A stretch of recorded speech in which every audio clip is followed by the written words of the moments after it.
What is the sharpest blade that a hero, anti-hero, like Deadpool could possibly use? Well, there's a material called obsidian, which is a form of volcanic glass. It forms when a certain kind of lava rapidly cools such that it forms a structure that has very minimal crystals in it. Now, because of that, obsidian, when you have it and fracture it, it's brittle. It fractures into very, very thin planes. How thin? Like molecular level thin. Just 3 nanometers wide. For context, that is the width of a DNA molecule, which you know is very small. Now, Deadpool could use something like an obsidian blade, being so sharp, but because of how it is formed, rapidly cooling lava, obsidian is also incredibly brittle. We've used obsidian blades throughout human history, in arrowheads all the way up to surgical equipment. But we don't use it as sword material. Because obsidian is so brittle, even though it is so sharp, it fractures under not a lot of mechanical stress.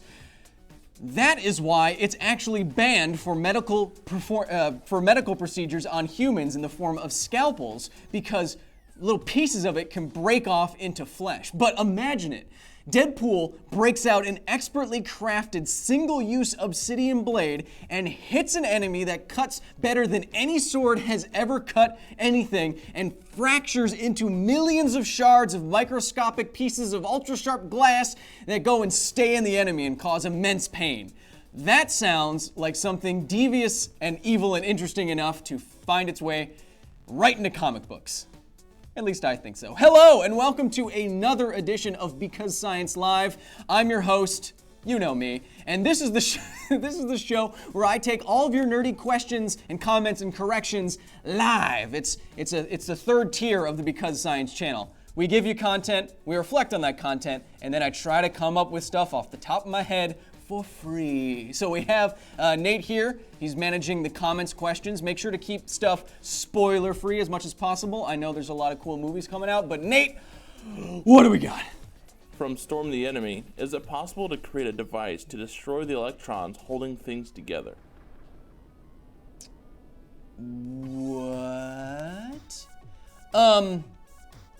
If you wanted to destroy, is there a way to destroy electrons to separate material? I'm not a particle physicist, but an electron is a with a negative charge. The anti-version of an electron is called a positron. And when you bring an electron and a positron together, they annihilate each other completely and release energy according to their mass, following the equation E equals mc squared. That's usually enough energy to blow material apart. So if you shot an I know matter beam's watching, an anti-matter beam weapon at somebody, it would definitely interfere with their electrons if it was a positron gun, and might blow them apart, which is a roundabout way to get to your question. And electron and positron annihilation, their Feynman diagram, if you've ever heard of it, is the inspiration for this show's new logo. You should look up Feynman diagrams and Richard Feynman if you've never heard of him. I went to his 100th birthday celebration last weekend, and he is an absolute scion of science communication. You should check him out if you haven't yet. But what's next? From Aiden Ray, how strong would Bugs Bunny's finger have to be to have Elmer Fudd's shotgun shot break the gun instead of Bugs' finger? Wow, that is a complicated question. It's complicated because if Bugs Bunny is sticking his finger into the barrel of something like a shotgun, what he is going to what the finger needs to block is, so to speak, is not only the bullet, but the expanding gases inside of that shotgun chamber, which are very hot and have a lot of pressure because you're exploding gunpowder or whatever charge you have to your projectile inside of there. So I don't really know, but I know that there are two things that you need. First, you need a very good seal, and then you need a material that can withstand the actual heat and impact from a bullet. Needless to say, your finger is probably not going to do that. The Mythbusters tested this once, but if you if you hold something like a large revolver wrong, such that your fingers are over the part of the chamber where explosive gases come out the side, which can happen on a revolver, then they put a piece of a chicken wing on the sides, and when the explosive gases came out, it basically cut that chicken wing in half, bones and all. So Bugs Bunny's finger is probably not going to fare too well. Better bet is something like a steel plug that's welded onto it. But even then, it might not bow out like you're expecting. What's next? From Matterbeam. My question is, did Kyle get some backstage time to chat with Bill Nye? If yes, how was it? So I've met Mr. Nye a couple times now, and obviously it's very cool meeting one of your childhood heroes. He's one of the reasons that I got into science communication. It was great. I actually got to host a Q&A for his documentary once when it premiered here in the Void / Los Angeles, and he is very cognizant of what the next generation of science communication is going to be. He's been kind enough to mention me. He's been kind enough to mention some of my colleagues, like the physics girl, Diana Cowan. If you're not watching her on YouTube, you should. Derek Mueller, who runs Veritasium, who's a personal friend of mine and a great guy. So he seems dialed in. He has a different outlook on what he thinks he should be doing with his life now from when he was doing the Science Guy show all the way back when. But yeah, positive interactions. What's next? From Michaela Eckel Surf something. Hey, It's Michaela. hard to pronounce. It's good enough. What does it mean that matter and antimatter destroy each other? Matter can't actually be destroyed, only change form. So what's really going on? It's changing.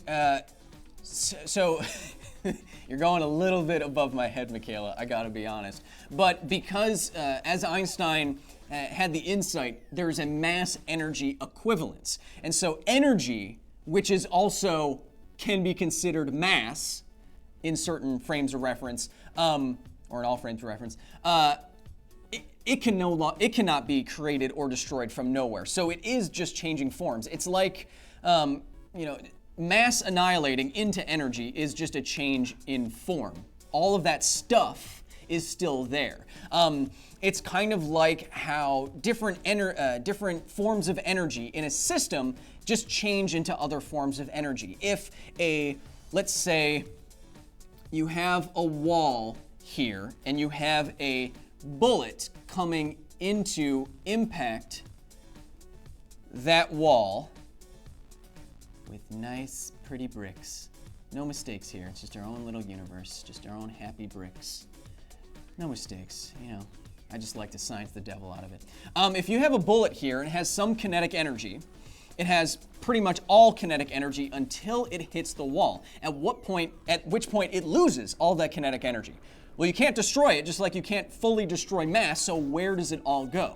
Well, it actually goes into deforming and heating up the wall, exciting the atoms of the wall, and creating sound and heat and deformation inside of the wall. Those are all different, less organized forms of energy. That's entropy, going from more organized to less organized, and that's how the universe runs.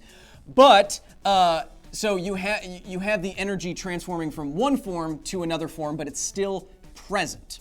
The energy that you put into your car in the form of gasoline is mostly lost through friction and heat. Unless my thermodynamics textbooks lied to me a couple of years ago, maybe they need to be updated. The amount of actual energy that goes into moving your car's wheels is only 1% of the energy content inside of gasoline. The rest is lost to heat friction, which creates heat, and it's all inside of the car. Only 1% goes to the wheels, which just goes to show you how energy dense gasoline is and why it's hard to replace as a fuel source. So, when antimatter and matter come together, you're right, it is just changing forms. Nothing is lost. Nothing is truly ever lost. Not even, I mean, when we leave this plane, we're not even truly lost. The atoms that are us just change composition, change form, scatter our energy into other forms of energy, and we're still around. Not consciously, but there's always some collection of atoms that were us that will always be us out there. And it always will be, and it always has been because, wow, I'm getting a little... Before I lose it, next question. From Hudson de Alameda, what if lightsabers were actually made of light? How would that work? So this, I've heard this a lot. If lightsabers were made of light, photons of light, they'd be something, hey, they'd be some, sorry, people are causing a ruckus here in my void.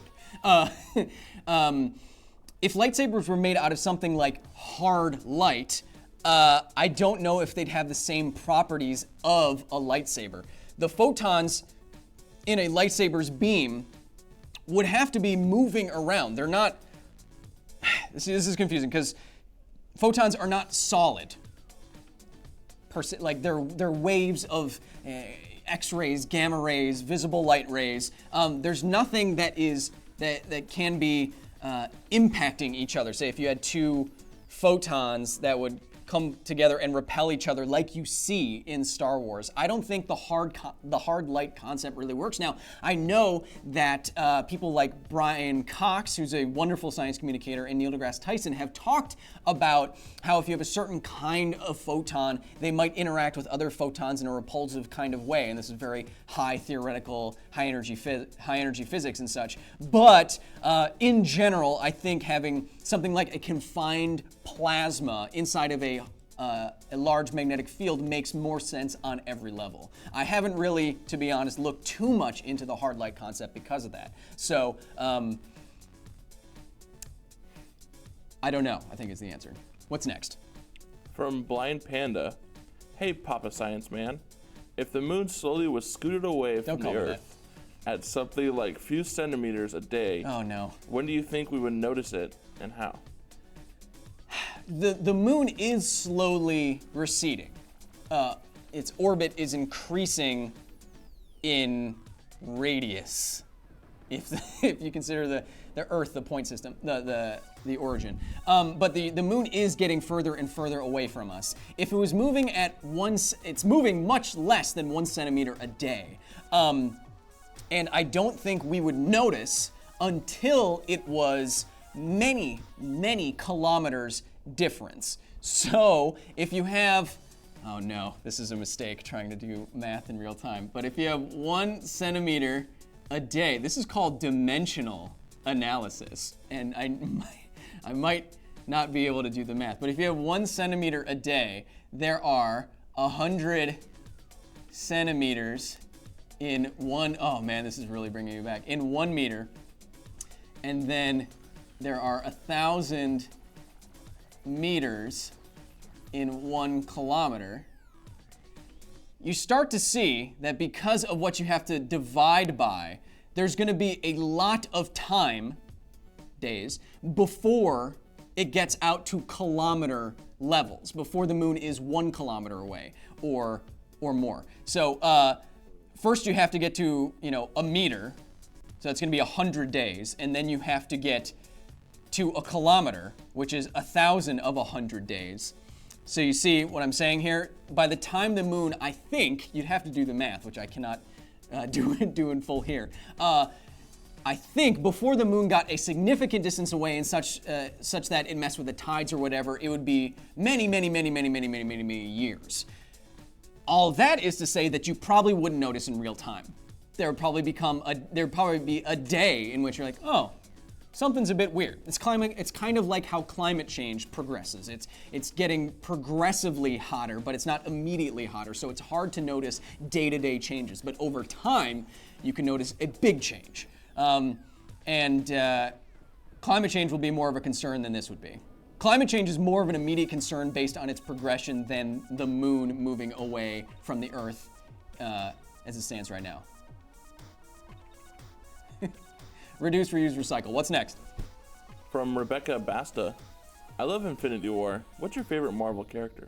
What's my favorite Marvel character? You know, I have kind of a stereotypical answer. I like Tony Stark probably the most because, A, he rebooted Robert Downey Jr.'s career, and I like the man. I like his acting. But Tony Stark and people like Batman, I know it's not Marvel, but Tony Stark is a superhero just because he is brilliant. I mean, he's also super rich, but that has to do with the brilliant part. He uses math, science, and engineering and technology to enable him to become more than he is. And that's what great engineering and great science does. It lets us be more than we are. It lets us live longer, live better lives, live more fulfilling lives. And I think to have a hero whose entire power base is built on just being intelligent and manipulating the world in a scientific and critical way, that really appeals to me. But also, Thor is great in Infinity War. It's like a pirate angel baby. Whoa, hey, what's next? It's off in my own head for a second. From Hanugomo. Hey, close enough. Could there be a real digital world, a la Digimon style, in real life internet? Well, you do know that Digimon digital monsters, Digimon, are the champions, right? Could there be a digital world like Digimon? It's been a long time since I watched the show or played with those little Tamagotchi things that had Digimon in them. But what I think this question gets at is, will technology ever be good enough such that we can place ourselves in a virtual environment and it's as though it is real and impactful? And I think technology will eventually get there. Take a look at God of War 4 and take a look at Doom 1.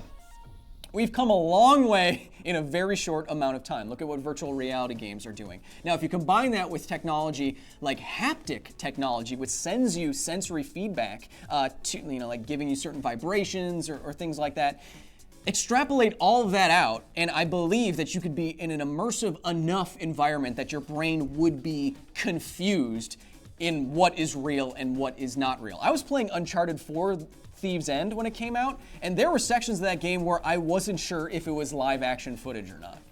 So I think we are getting closer and closer to completely immersive environments. And then the question is, would you really want to be in one? Or do you want your games to be more games and to be to fulfill the game need rather than to fulfill the other life need? So yeah, I'll see you in the Digiverse. I don't think it's called that. What's next?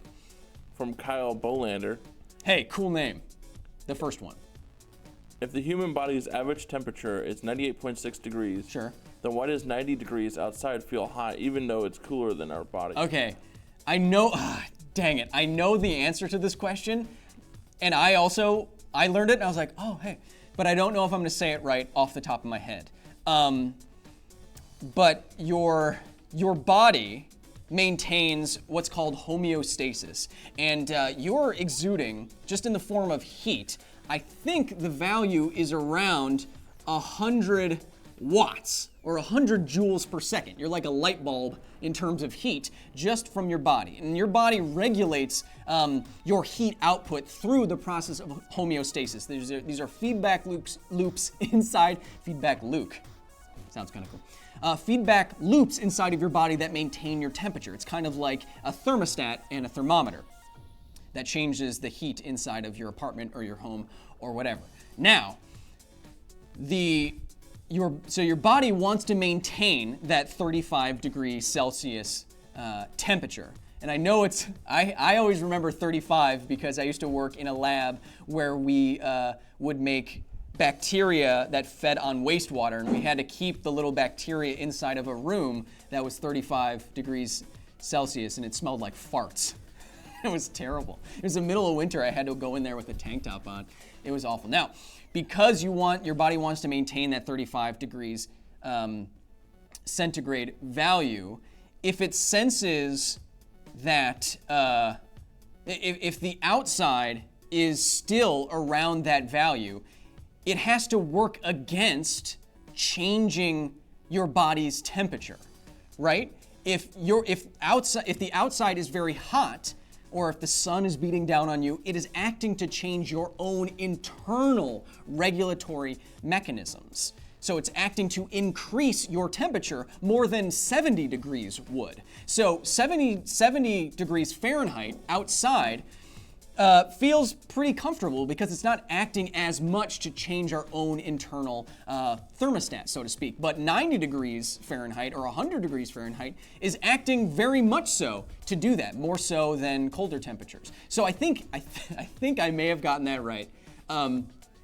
But I believe it's because you're not like a cold-blooded animal that your temperature goes to whatever the outside temperature is. You're a warm-blooded animal, so your body has to fight against outside temperatures, use energy or expend energy in order to maintain a certain level of activity and temperature and stuff like that. What's next?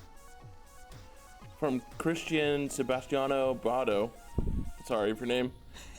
How would the Infinity Stones gems work, scientifically speaking?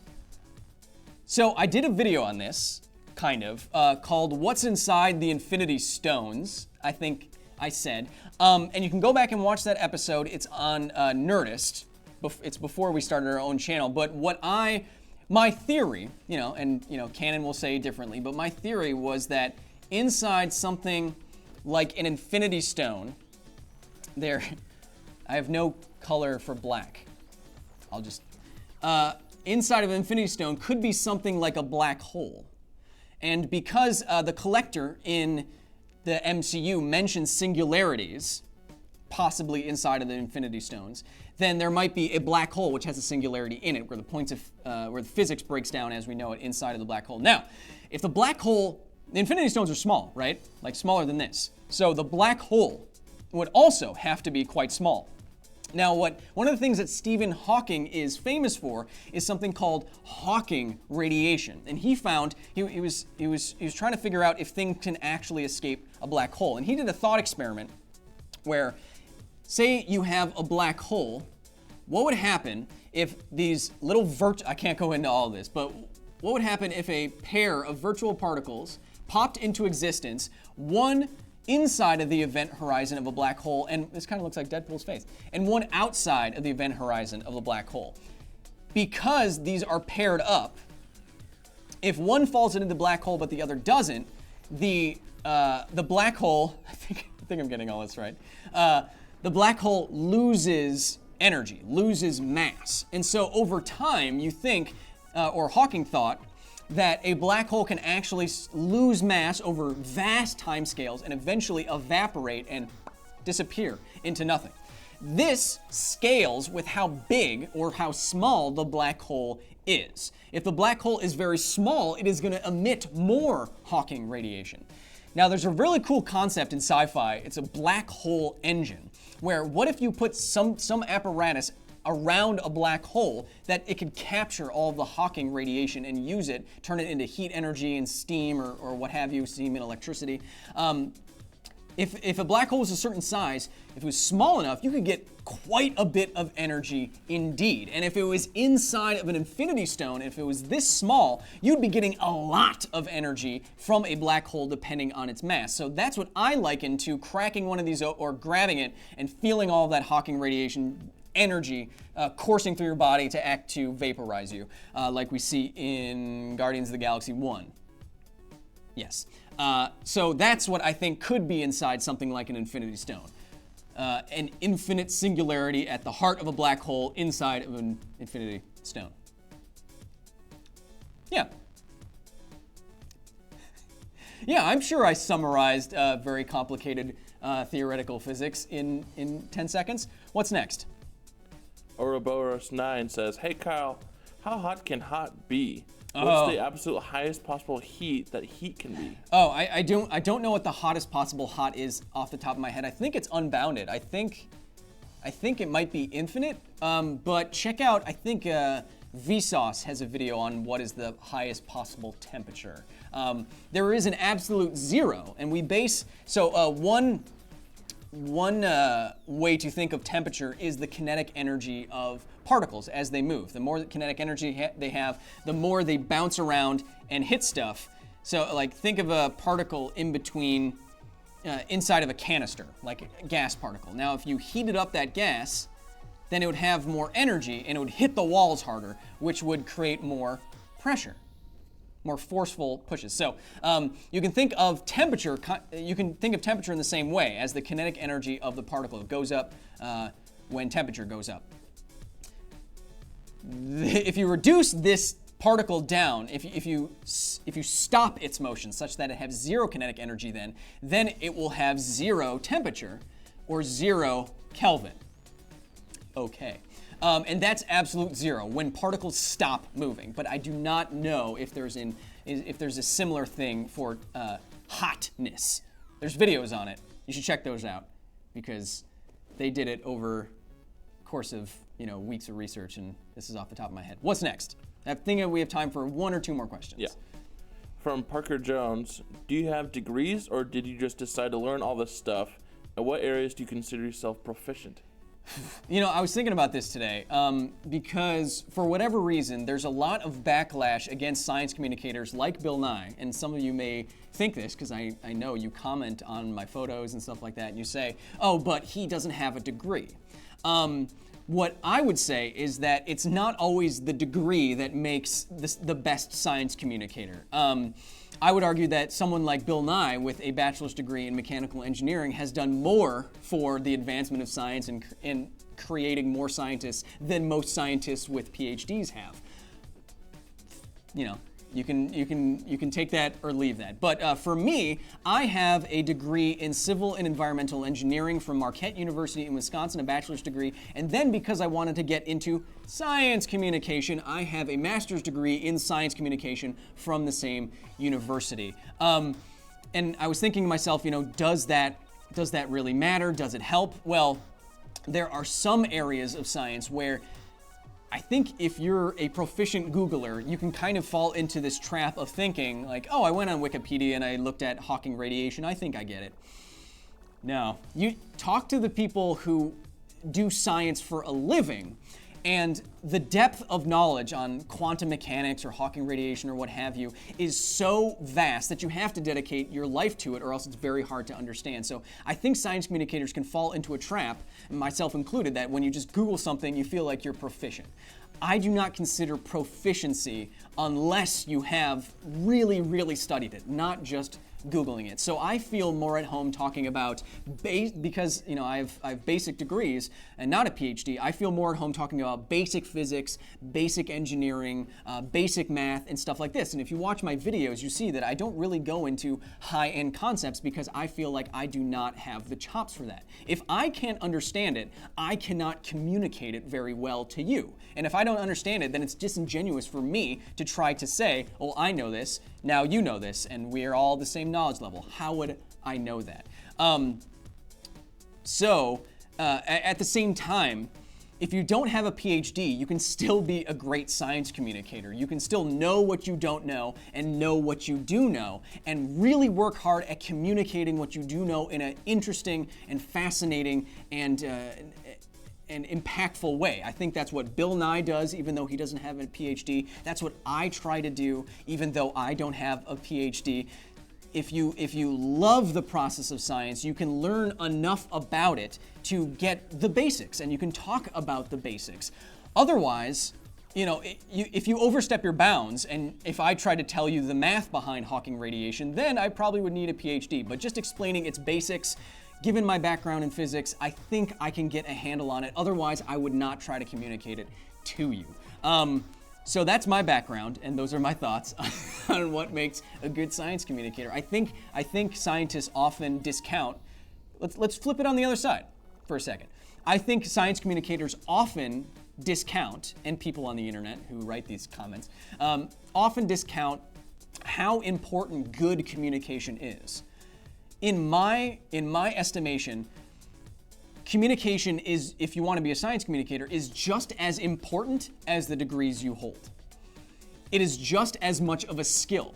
Being a great science communicator, being a great communicator in general is really, really hard, and it takes practice. It is a learned skill that you can be good or bad at. If you have a PhD, it doesn't matter if you're boring or you don't know how to say what you're trying to say. Neil deGrasse Tyson can really draw your attention and really keep you fixed on every single word that he says, not because he has a PhD, but because he has taught himself to communicate in a very engaging way. So there is some middle ground between, oh, you have 10 PhDs and oh, you have none, of being a good science communicator, having the background, and being honest with yourself and with your audience. And I think that's what people like Bill Nye did on the Bill Nye the Science Guy show, and that's what I try to do here. I know what I don't know, and for stuff I do know, I try to make it a little bit more fun and understandable. And I think that, wow, getting a little personal, but I think that is all the time we have for this episode of Because Science. Thank you so much, Because Science Live. Thank you so much for joining me today. Next week, new episode, new vlog, new live stream. Keep those comments, questions, and corrections coming. We had over 2,000 on the Deadpool episode that just went up by the time I filmed the vlog, which is amazing. Thank you so much. That's it. Have a great weekend and be nice to each other, especially in internet comments, because this is all we have.